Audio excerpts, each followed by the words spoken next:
With the release of iOS 16, the iPhone 8 became the oldest supported iPhone that you could buy.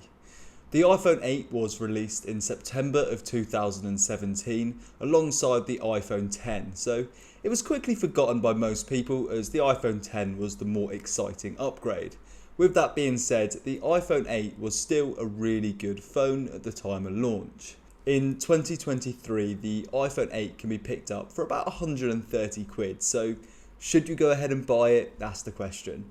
In my opinion, probably not. Unless you can get a really good deal on the iPhone 8, I'd advise against it. I'm going to give you a full overview of how the iPhone 8 holds up. So starting off with design. I'm going to be really quick here as I'm sure you've seen the iPhone 8 before.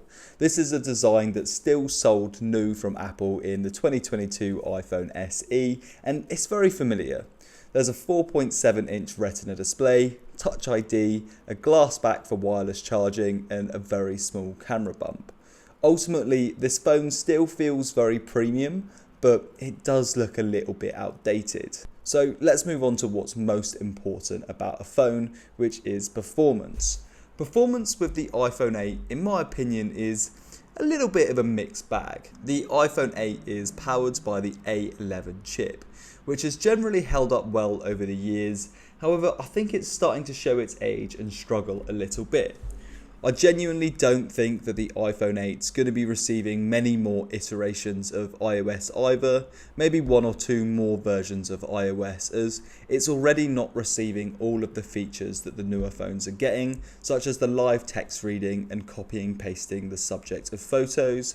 So I would keep that in mind if you're thinking of buying one of these, that in just a couple of years it probably won't be receiving the latest version of iOS. For light usage, sure. The iPhone 8 does the job fine and single app usage runs pretty good overall. Loading up larger apps can take a little bit longer, such as games like COD Mobile or even Candy Crush, to be fair. You can play COD Mobile on this phone on medium graphics and yeah, it does look alright, although it does start to get a little bit toasty and drains your battery fast.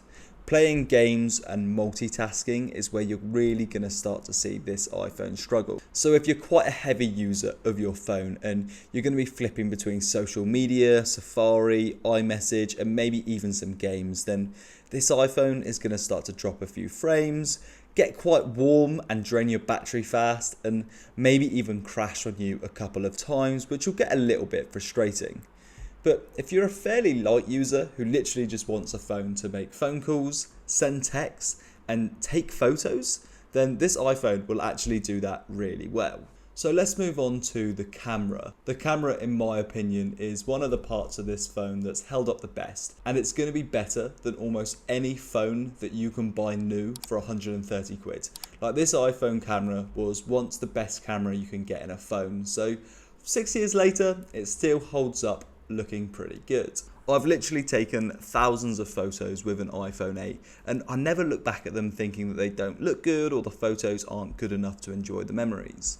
So the main camera is 12 megapixels and it can shoot 4K video at 30 frames per second, or it can even shoot 240 frames per second slow motion video at 1080p. So here are a few sample shots that I've taken from the iPhone 8. And as you can see, while sometimes the exposure of the images might not be right, and there might not be some details in the shadows or highlights, generally I think the photos look pretty decent and hold up well after all of these years.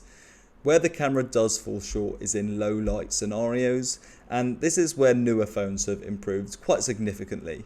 But if the conditions are pretty good, then this phone can take solid photos. So also, here are a few sample videos that I've shot on the iPhone 8. I used to take this phone everywhere on all my holidays, etc. So I've got a load of content that I shot on this phone, and ultimately I think it holds up looking pretty solid. And yeah, if you want a cheap camera phone, this is probably one of the best ones that you can buy. So if you're after a really cheap phone that's got a good camera, this is probably the cheapest phone that you can buy with a camera as capable as this, so one area to consider. Finally, let's talk about battery life. And the battery life of the iPhone 8 when it was new was pretty poor, to be fair. When it was new, the iPhone 8 could get you between 3 and 4 hours of screen on time per day, which may sound like a lot, but if you're like me, I tend to keep videos on in the background whilst I'm doing the dishes or something like that. So my screen on time can be quickly surpassing 3 or 4 hours, and with an iPhone 8 you would have to charge it up throughout the day. Most of these phones, just due to their age, are going to have significantly degraded batteries and therefore considerably worse battery life. So this is definitely something to consider. I think if you get one of these phones, it's likely to have between 80 and 90% battery life, which will probably get you just 2 to 3 hours of screen on time if you're lucky.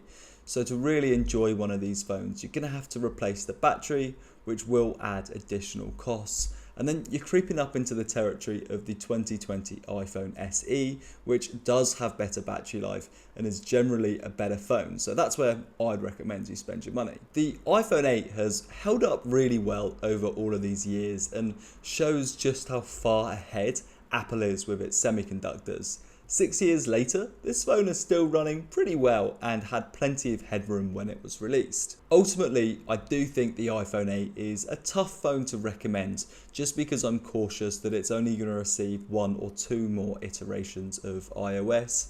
However, if you can get a really good deal or having the latest software isn't as big of a deal to you and you just want a really cheap phone for taking photos, making phone calls and sending texts, then the iPhone 8 will probably do the job for you and won't be a bad buy. But I would keep an eye out on that battery health of any used phones that you're going to buy. Try and get one with above 90 to 95% battery life, as it'll just make a big difference when it comes to usage. In my opinion, the 2020 iPhone SE is definitely the way to go and is the best value iPhone that you can buy in 2023.